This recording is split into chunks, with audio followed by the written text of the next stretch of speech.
Welcome, Tomie.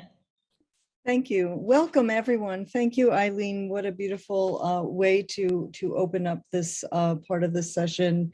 Welcome, everyone. This symposium has been so nourishing, and I also want to thank everyone at Peer Lab and the larger community. This has been so nourishing. Here we are at a session called Narrative.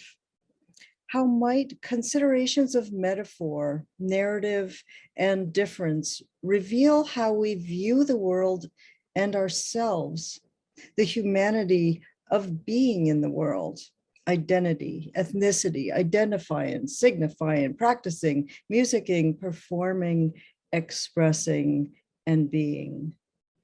During the session, imagine moving through a giant cone shape from the large end, starting with world building, moving on to signifying other, and then moving to the personal, the very personal.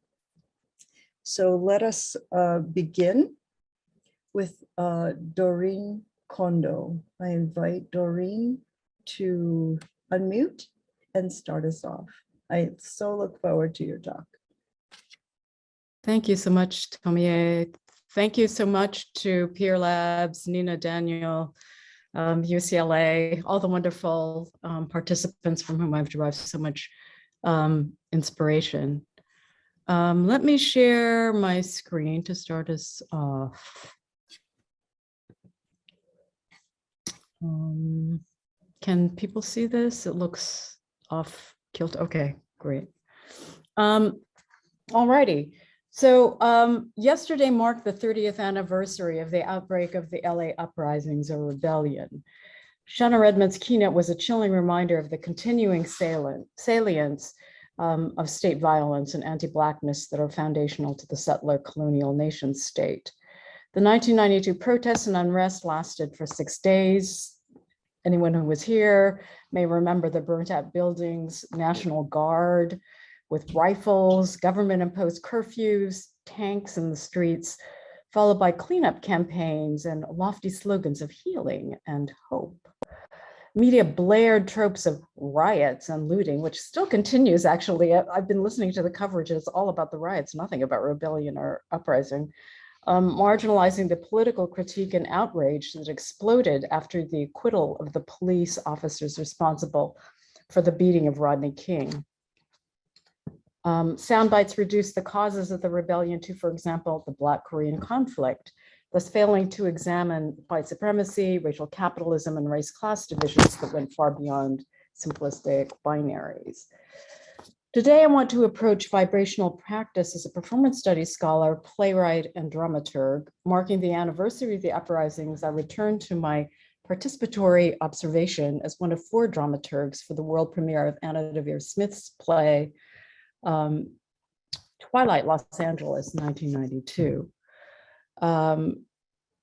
Its world premiere was in 93 at the Mark Taper Forum here in LA. It went to Broadway in 94 and was remounted just last fall in a dramatically revised version at Signature Theater in New York. And LA Center Theater Group just announced a revival of Twilight for its upcoming season, so it's very timely. I spotlight issues of genre through Smith's work, crossing boundaries of drama, poetry, song, and I gesture toward my own beginner's foray and world making with sound in a new podcast, The Arts of Racial Reckoning, the link is in the chat, based on interviews with Smith and the other 3 dramaturgs, Elizabeth Alexander, acclaimed poet and president of the Mellon Foundation, Hector Tobar, Pulitzer Prize-winning author and journalist, and Oscar Eustis, artistic director of the Public Theater. I'm in search of what I call reparative creativity, a concept inspired by Melanie Klein's object relations theory and its inflections in queer theory. And my granular inquiries are directed today toward an overarching question: what are the sounds of racial reckoning? Smith's acting theory depends on the oral. I'm going to just put up an example. Oh, there it is. Okay. Of Smith as Angela King, Rodney King's aunt. And she focuses on speech inflections and mannerisms in active full body listening for the gaps and fissures where we struggle for language. Actually, so it resonates very much with the first panel today. When ums and uhs, the verbal tics, reveal our poem or song. And there's a kind of equalizing move here. Her presumption is that we're all artists, even in our everyday speech. And if you look actually at her script, it looks like a volume of poetry. I've heard, I have never confirmed this with Smith, but the line breaks are where the interviewee took a breath. Poet Elizabeth Alexander argues that Smith is a verse playwright, and Smith herself, a classically trained actress, invokes rhythm, prosody to explain what she searches for in an interview. Changes in rhythm signal key emotional beats. She invokes Shakespeare's shift from iambic to trochaic rhythm. So the da-da-da-da-da-da of iambic pentameter to, say, King Lear's never, never, never, so the trochee, right? So it's a sign that you should pay attention. Something is going on in that moment. Further, the silences, the ums and uhs, may be moments when people reveal their songs. Perhaps the verbal tics index what they dare not say, or reveal the inadequacy of language to capture feeling and complexity, the latter a kind of Lacanian insight. Rather than disciplining playwrights into the heightened language of theater, and as a playwright, I have been so disciplined, by the way, it's maddening, Smith amplifies these mistakes or struggles.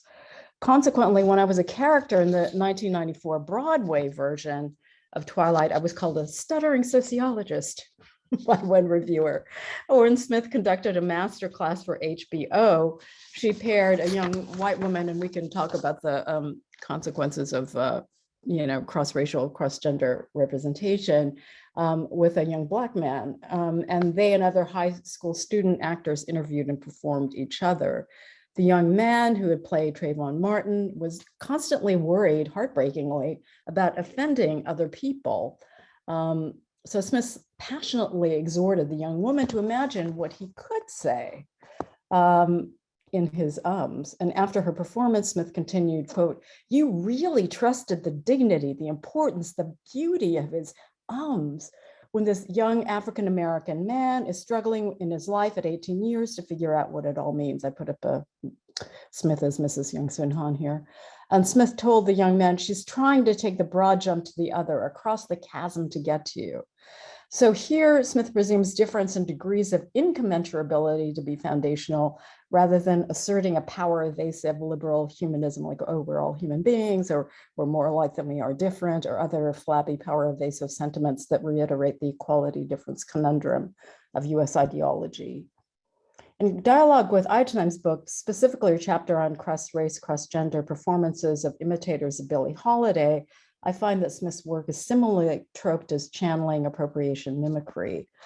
All these designations presume the division between individual and copy, the authentic and the imitation, that Eichheim challenges. Quote, "We can appreciate imitative performers for their technical virtuosity as stylists and technicians in their own right," unquote. In my book, Worldmaking, I highlight Smith's technique and her theorizing acting based on rigorous observation and reproduction of gesture and vocal mannerism, spotlighting them rather than presuming some kind of inner essence of selfhood based on a projected similarity between actor and role. So that style and technique, rather than biography or centralized identity, destabilizes this kind of original copy binary, a kind of Butlerian point as well. Indeed, Smith began with the oral, conducting interviews, and back in the day, bringing her Walkman, and yes, it was that long ago, performing along with tapes as we dramaturgs gave feedback, often in fiery debates over racial representation. Everything was at stake at that moment. It felt like life and death. It's like public existence or erasure. She's since expanded her artistic focus to movement, working with movement dramaturgs who record, observe, choreograph cross-racial work in granular detail. Racist performative for Smith means scrupulous attention to, say, the soft palate and tongue, but also the movements of body and space. It's a process, as she says, that takes far longer than the standard 3 weeks of rehearsal allowed in most regional theaters. I wanted to end here with my own kind of new ethnographic encounters with music and metaphor as I work on this podcast as a brand new genre for me.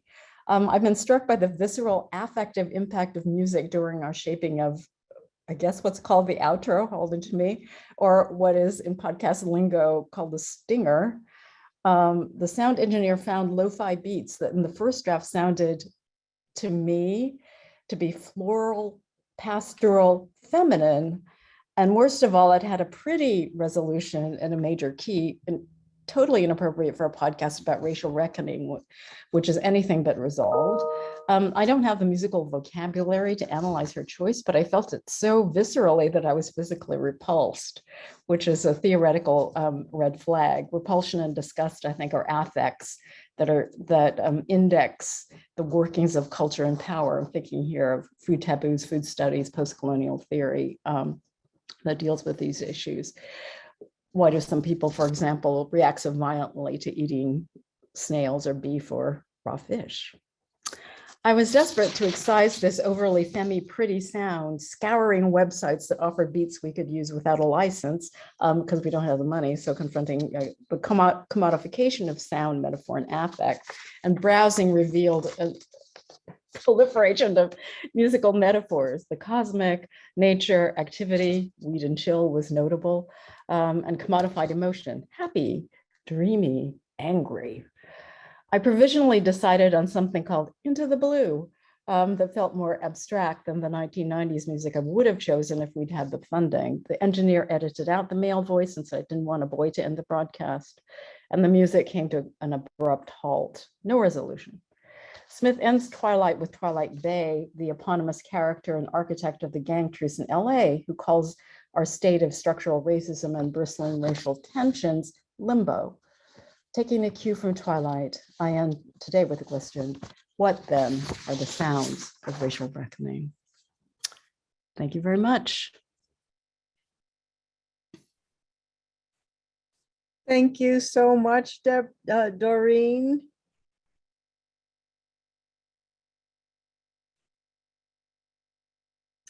Our next presenter is JANN Pasler, who will be joining us with also a presentation via shared screen, I believe.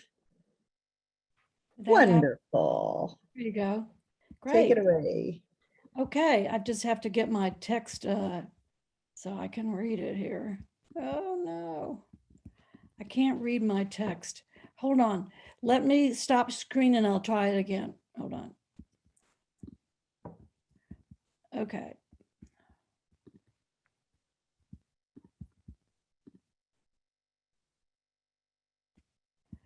So is that okay? Yeah, it's only your slideshow. It's a little bit big Oh, I should somehow. put it on play. Oh, I can't do play because I'll just have to do it by hand because I have to Oh, read. this looks good now. It was better the way you had it just now after you stopped play. There. That's Okay.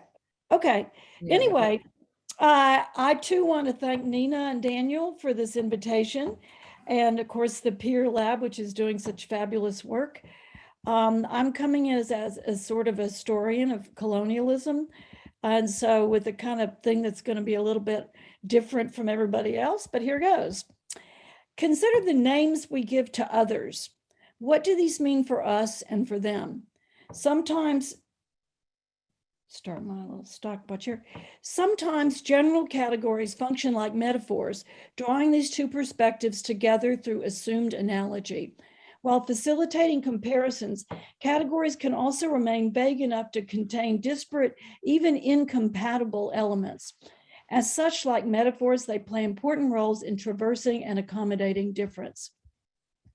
This reflection arose in my study of North African colonial radio, considered as a means of peaceably mastering the Arab soul and preserving influence.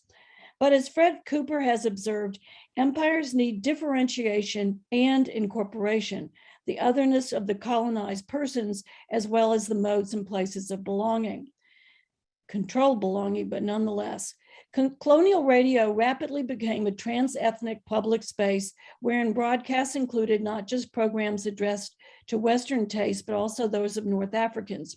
It contributed thus to what Fred calls the commonality, connectedness, and groupness that people in everyday settings use to make sense of themselves, what they share with, and how they differ from others. Whereas the colonial press regularly published names of composers and works on Western musical broadcasts, mere classifications sufficed for North African ones for many years. In addition, unlike static Western programming blocks, many such categories did not promote conformity or homogeneity. Moreover, and this is particularly interesting to me, broadcasts across the region use different metaphorical concepts to signal indigenous music. From its beginning in 1928, Radio Maroc included Moroccan music on weekly broadcasts, sandwiched between Western classical music and jazz, and referred to simply as musique arabe, Arabic music. But what did Arab refer to?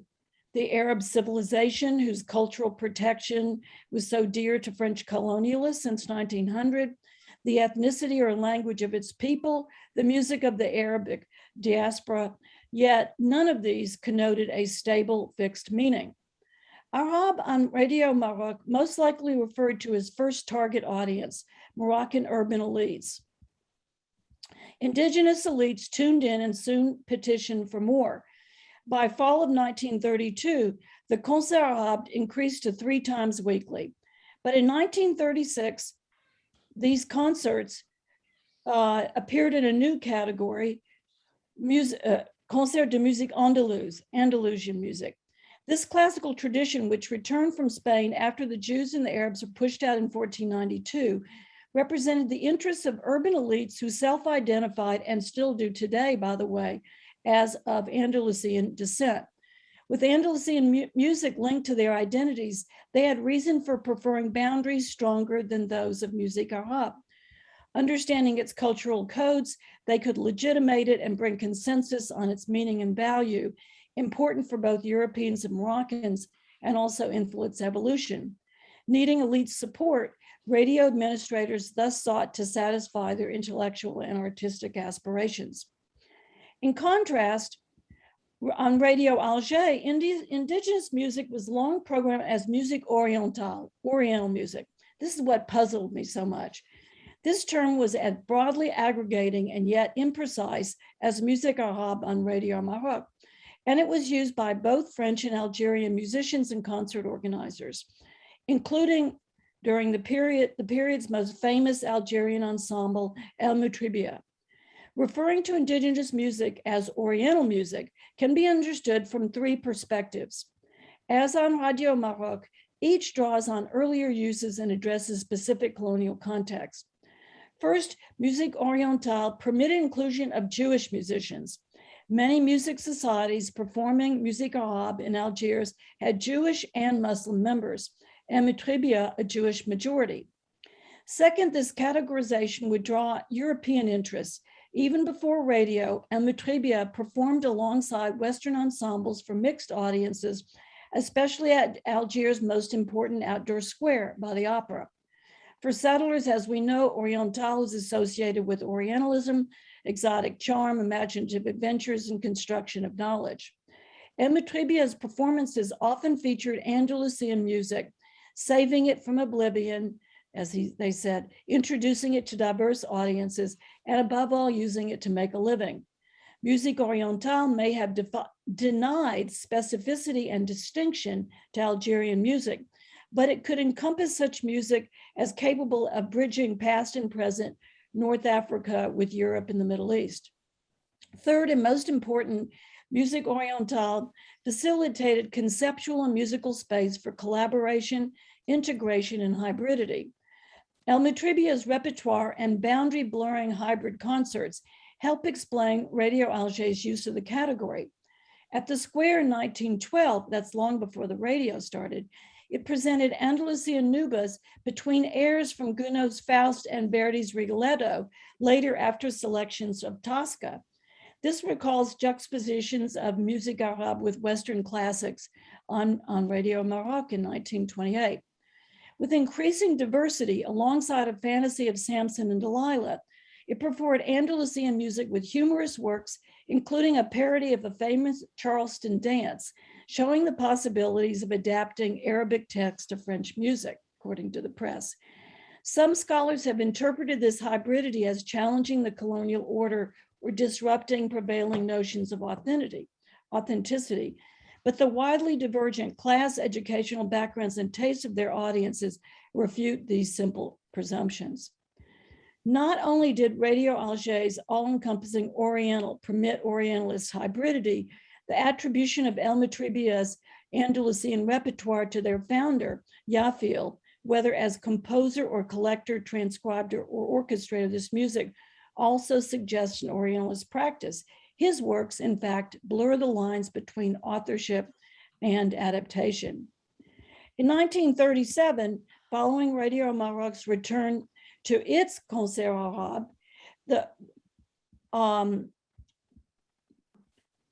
they did the same thing. So too, Radio Alger suddenly replaced all of its so-called Oriental concerts with Arab concerts. Why did they do this? War looked on the horizon. Musique arabe, with sort of dictated from Paris, encouraged listening across geographical borders and reflection on imperial cohesion, a way of subsuming the entire population. Inclusion of rural music as well coincided with an emerging focus on national identity, often ignoring ethnic differences. In 1938, although the Kabyles' distinct Berber identities, culture, and music were long important to the French, Radio Alger first presented popular Kabyle songs under the Musique Arabe rubric, as if it was Arabic music. Soon their Concert Arabe also broadcast Bedouin recordings. Was the intent to reduce diverse Algerian music to one category, or to traverse ethnic boundaries, given that Berber and Arab populations intermarried and shared religion? Whereas Radio Maroc included regular concerts of Berber music as distinct from Arab music, this differentiation did not appear on Radio Alger until much later. In Tunisia, we already saw that. Let's see, sorry. 1 minute. Okay. In Tunisia, Oriental music had strong associations with Egyptian music. When the French government created a public station that was strong enough to reach abroad, French administrators, though, avoided Egyptian music as politically dangerous for the unifying role it might play among Arab audiences. Instead, they focused on Andalusian music like elsewhere. Musique arabe and musique orientale thus overlapped to their mutual embrace of the Andalusian tradition, but their meanings were variable, linked to diverse contexts, relationships, and audiences. Resistant to fixed standards, importantly, these metaphorical categories had fuzzy, porous boundaries, allowing for flexibility and enabling program diversity to attract diverse listeners. Without evoking commonly agreed upon expectations, administrators could shape the category around their needs and manipulate them to orient or disrupt and reorient listeners' attention and habits of mind without necessarily subscribing their meaning. Their flux could mirror and shape identities and transformation from the local to the national. In the 1950s, Radio Maroc and Radio Alger used Western, classical, popular, and modern categories for new forms of indigenous music, encouraging musical taste publics across classes, ethnicities, and regions, providing shared experience that stabilized the expectations of multiple, diverse, and heterogeneous publics with predictable programs. These categories empowered music to insert itself into daily life. Radio's programming categories thus brought together the sense-giving ambitions of producers to attract and contain the instability and incoherence of mixed populations and the sense-making of audiences negotiating a society in flux. Ironically, their ambiguity complicated definitions of otherness, accommodating difference and enabling escape from control. This study thus offers a window on the contingencies of North African identities and French ambitions at shaping them. Thank you. Thank you so much. Wonderful and inspiring. We're going to move on to Michelle Kisliuk's piece. Without further ado, Michelle, are you ready? I am. Can you hear me? Yes. Great. Okay, so thanks again to Nina and Daniel and all of those who put on this extraordinary gathering today. Also, and though it's always inadequate to do this, I acknowledge that my home and the University of Virginia, where I work, resides on Monacan territory. Most of what I'm offering today is excerpted from a much longer piece I've written for a volume I'm co-editing with Sidra Lawrence called Intimate Entanglements, Vulnerability in the Ethnography of Performance. Ethnography and its doubles. Once we allow for ethnographic scholarship to be conceptual performance art, multimodal creative nonfiction, embodied empiricism, then false Cartesian dichotomies evaporate and metaphors proliferate like mushrooms. What is unapologetically human then exposes the stifling pedant in our midst. Released, we can stride ahead bearing our gaps and mistakes, our stumbles and our bumbles, free to delve into vulnerable and open questions and to tumble into the unplanned lessons we most urgently need. And this vulnerability was exemplified in the previous panel. And I thank you. Swimming within this inquiry, I seek to clarify more specifically how our own lives illuminate, whether by likeness or by contrast, any ethnoscape we aspire to understand. Contrary to the mistakes of self-indulgence, a thoughtful, open-hearted self-situating can reliably take us to the trenchant issues within our research in ways that we may not have anticipated.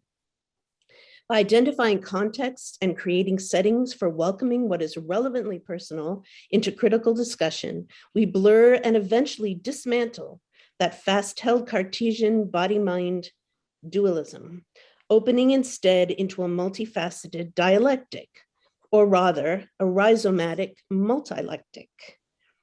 Back to those mushrooms again. A multilectic among the personal, interpersonal, political, spiritual, aesthetic, somatic, intellectual, and more.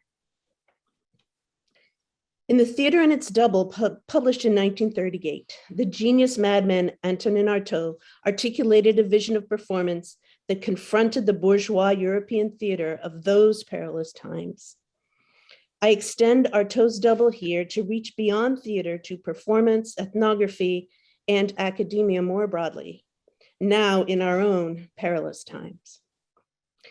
There's an approach to ethnographic research and writing. Some call this radical, but really it's just human. An approach that centers on interactively grounded, evocatively and poetically described musicking, dancing, and social and spiritual practices that are vital for establishing empathic intercultural bonds, for healing across smoldering colonial, anti-colonial, and other divides, the divides that metaphors help us reach across. By contrast, the regressive mirror image of this kind of creative ethnographic work upholds binaries and supremacies. And I was thinking from yesterday from Sophie's talk about Derrida's dead metaphors, and that those binary oppositions are kind of that body-mind dualism is kind of a dead metaphor. It outlived its usefulness, but it stayed and it became naturalized. So if you picture a circle, kind of a yin-yang circle, but in this case without a crucial dialectical relationship between the two sides.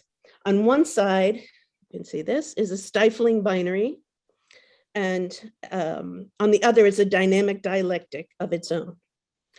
The tricky part is that these two essentially contrary sorts of scholarly and artistic production can share trappings, routines, or surroundings. That's why they're all together in this circle. They can even be found within one person. And therefore they seem akin, but they aren't.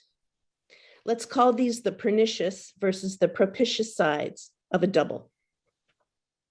Like in Artaud's 1930s Europe, currently in the United States, as the neo-Nazi agenda has metastasized into the mainstream Republican agenda, this conceptual grounding and differentiation is all the more urgent. Our times cry out that we rustle up as many counter-supremacist, counter-authoritarian, and propitiously empathic interventions as we can. But please, I'm no better at summoning empathy or vulnerability than most people. My goal is not to model empathy or even vulnerability, but to think together about processes, about understanding how these intimacies can find their most powerful place in our work, in our lives, and in our thinking as we refine how to radically position ourselves. What is most important is that unflinching, critical, and empathic centering of the personal in our practices of research reliably steers us to the pressing social and ethical concerns of the moment, to making and imagining connections, imagining new relationships and practices that both big and little metaphors allow us to build. Creating and understanding metaphors requires a kind of imaginative empathy. What I've been trying to get at is to foreground a second type of doubling that emerges only from the propitious half of that original propitious pernicious binary that I began with. This other sort of doubling is instead a heartening echo, a different mirror image that only comes into view after we've disentangled it from that first binary double and ejected and flung away the pernicious side. And if you don't mind my homemade illustration. So we flung this part away, and what we have left is this that then becomes this dialectic model. You can imagine that yin-yang like circle from before flinging off one half, reconfiguring itself as a new circle that's now a dynamic dialectic. It materializes when we narrate and theorize field research stories that run along the fault lines of risk and disclosure. In other words, we can simultaneously track our felt experiences and personal struggles so as, with humility, to try to understand ourselves while we try to understand the people and places in our ethnographic focus. And this also might be in our creative focus. So, unlike the first Cartesian binary, this double is a welcome and necessary traveling companion. It's like that semiotic polyrhythm, that hemiola that Nicholas Harkness raised so beautifully yesterday. It allows for a third reality to emerge from two formally distinct trajectories. I'd say even allowing for a polymetric polyphony that Biaka in the Central African Republic, with whom I've spent considerable time thinking about music and community, continuously redeploy at all levels. And just to note, I chose their metaphor Seize the Dance for my book, Piae Boca, Grab the Dance, Seize the Dance, strike up the drumming, dancing and singing like grabbing an animal in a hunting net. But the research that my discussion today mostly draws on is from a visit in 2007 with my then 5-year-old son, Max, and Justin, my husband from Central Africa. We spent a month with a small self-defined Jewish community in Sefrioso in Western Ghana.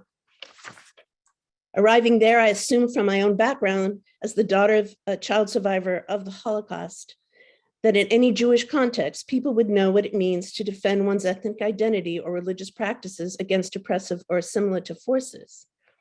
But the Jews of Sefrioso chose to claim or reclaim a Jewish identity in the wake of colonialism as an alternative rootedness, not Christian or even particularly European, but also not vilifiable as witchcraft. The story gets long and interesting, but as we know from Dylan Robinson's words yesterday, experiencing and sharing the details takes time, and that I do not have right now. My ethnographic doubling. Not only are the identities of those in this community complex, emergent, and fraught, but the same is true for my own family. Part of why I was excited to bring young Max to this place was because so far in America, his experiences had taught him that Africans are not Jewish and that his two halves, quote unquote, are somehow mutually exclusive. Max's dad, Justin, was raised as a Catholic via now defunct Italian mission in Bagandu village, Central African Republic. And throughout his life, he tried on many different religions from Baha'i to Jehovah's Witness to Mormonism.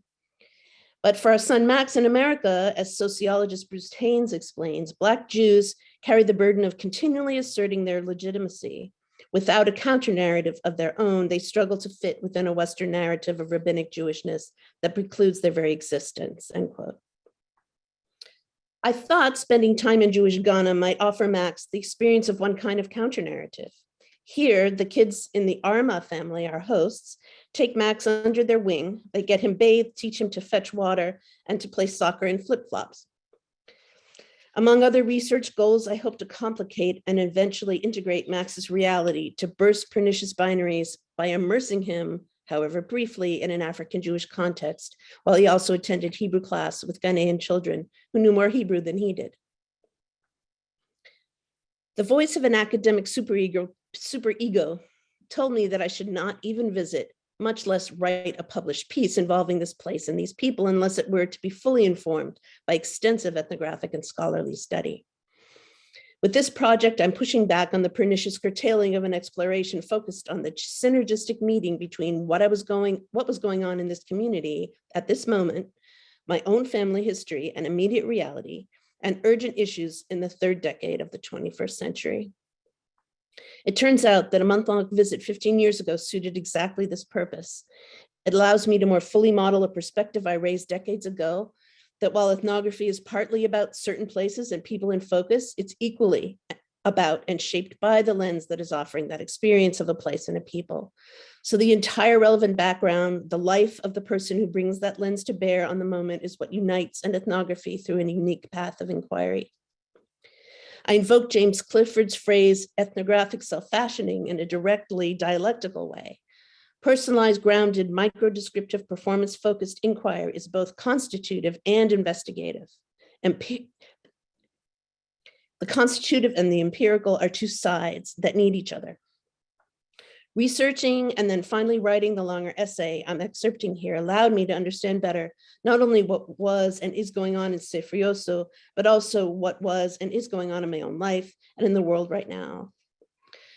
Since the quote unquote reflexive turn in ethnography in the 1980s and then its longstanding backlash, I still see ethnographers who assume that they must choose in some dichotomous misunderstanding between reflexivity or objectivity.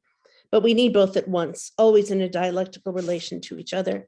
To push further a critical practice positioning, and that formulation I'm quoting from a discussion that Nina Eitheim and Ellen Waterman hosted last summer that Jessica Bissett-Perea put together, those three words, critical practice positioning. In research and writing, it is key to draw parallels that are specific, detailed, and sometimes interwoven, though not necessarily one-to-one parallels. Embodied metaphors that set one's own circumstances critically alongside the circumstances of people within a research community. Each, like a metaphor, informs and sheds light on the other, creating new visions, new possibilities. Thank you. Thank you so much, Michelle. I'm going to go directly to Q&A. We have a few more minutes. Let us strive to promote an open, honest, and mutually supportive exchange between all symposium participants.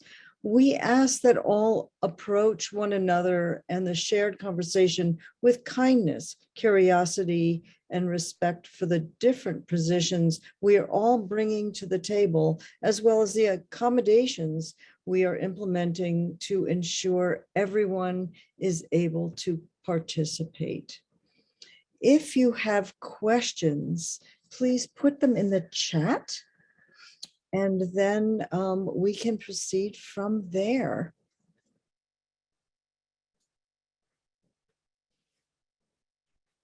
I will ask something. How is it's a very broad question, so interpret as you might. How is our understanding of performance, past and present? How is our understanding of performance influenced by historical display and presence?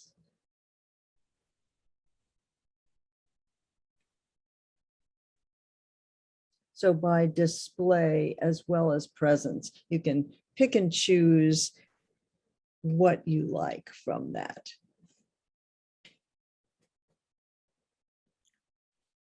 Anyone?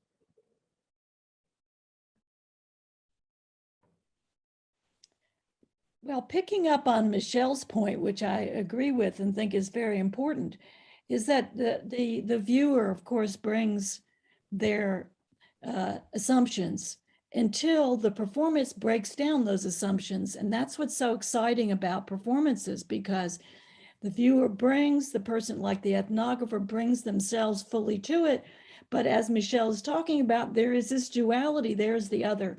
And because performance is so much in real time and real space, it can actually make you challenge things, sometimes even more than in other domains. Fascinating. Well, I want, could I say something? I wanted to spotlight or amplify the notion of vulnerability. Actually, I'm also working on work on vulnerability, and to think about a kind of Butlerian sense of vulnerability as mutual susceptibility that I think, you know, live performance shows, and in all its registers. I mean, that could be power laden and, you know, devastating, but it can also be wonderful. You know, those moments of those of us who love live performance are just life-giving. Like, there's nothing like it. And similarly, I think in thinking about Smith's work, the susceptibility to the other that her work embodies, like literally embodies. So I think that that's been important. I mean, I think that seeing the histories of, in this case, US, white American theater has really been an issue. So the fact that Smith's work or, various, work of BIPOC artists is getting some play, not enough yet, but, perhaps this is a moment after that activism, I think is important. I mean, but there's still, of course, so much work to do. So I think those histories are, formative of the kinds of interventions that need to be made. Thank you so much. Michelle, you had something. Yeah, just briefly chime in. If we think about Richard Schechner's famous performance as twice behaved behavior, we're always reinterpreting something, making something new out of something we think is objectively pastness or a thingness, but clearly creatively recasting it somehow, even if it's a dream. So these are always an interplay, and when we forget that, when we think there is sort of an objective pastness, then we deaden, then it becomes this dead metaphor, as Sophie was talking about. Are there any questions between the presenters, curious questions across the presenter? We have no questions that I can see in the chat. So I'm wondering if you all had questions for each other or comments about some of the thematic threads that you observed.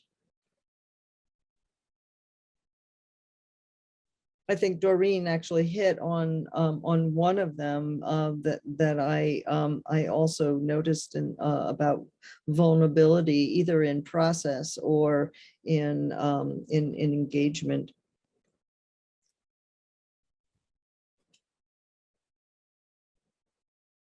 I mean, for me, the issue of like race colonialism, power relations is really important. So JANN, your presentation, Orientalism, is very important. And I've been a genre bender for all my career.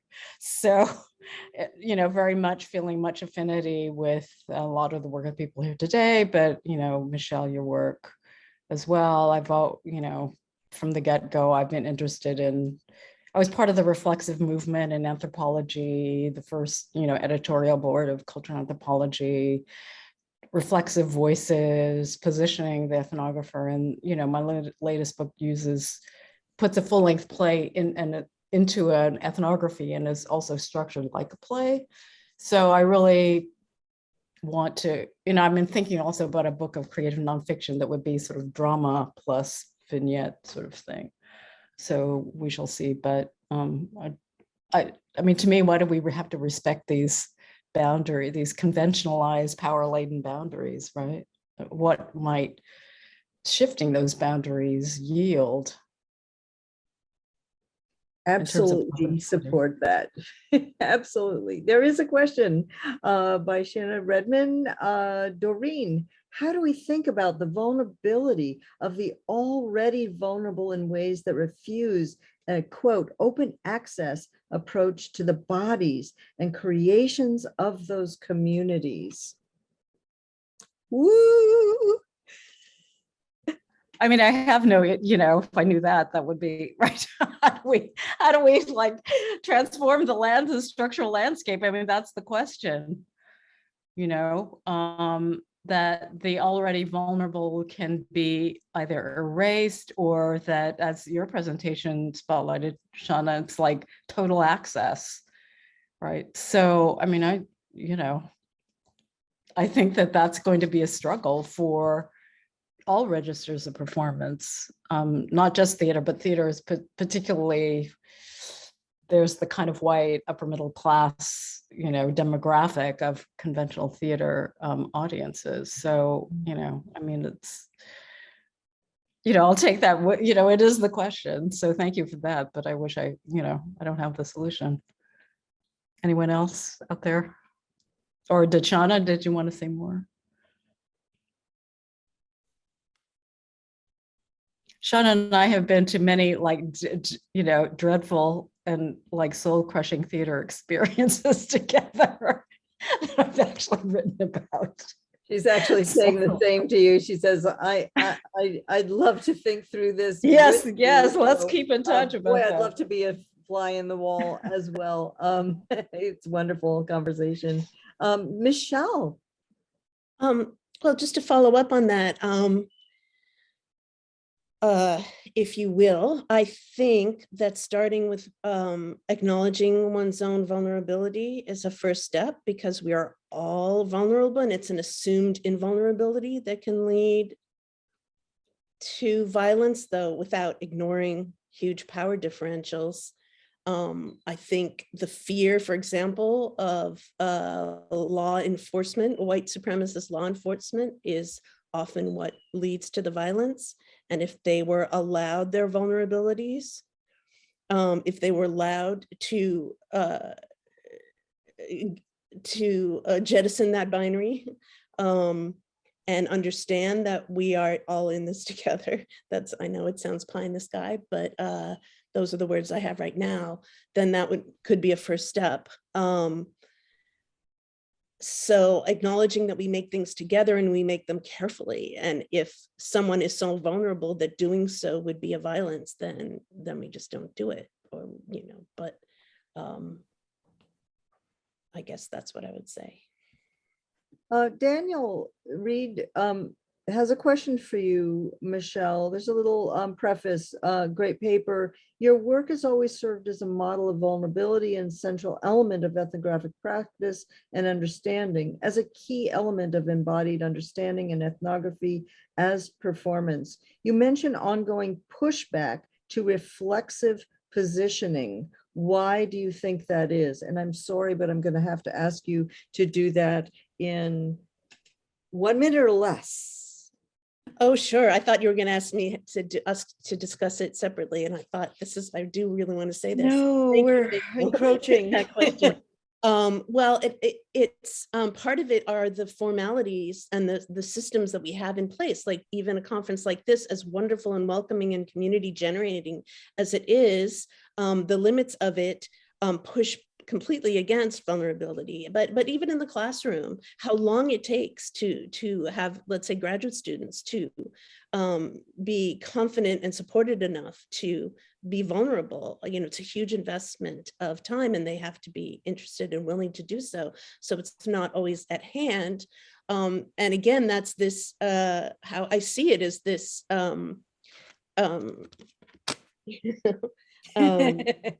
it looks the same, but there's this whole structural thing that is pretending that these are together and equal when these are completely different. And if we're over here doing this, or part of us are over, part of what we're doing is this, this pushback. This is the pushback that is trying to remake this in its own image with his deaden it, which is naturalize all these vulnerabilities, these creative, dynamic, risky areas of work that we need to be in order to make change and to really fight off fascism is really what it comes down to. Thank you so much. I think that this entire symposium has gone into grounds that push all sorts of boundaries that are really wonderful to begin the conversations that we will continue to have. So thank you all. Thank you, Doreen, Jan, and Michelle. And I will invite everyone to go out to lunch unless you're much later in the day, earlier in the day. Thank you very much. Thank you so much, Tomie, for guiding us through this panel. Thank you to all the presenters. And I personally am so happy that I know I will be talking with each and every one of you separately in the days and weeks and years to come. So I look forward to continue the conversation with individually with you. And yeah, a big applause for the panel.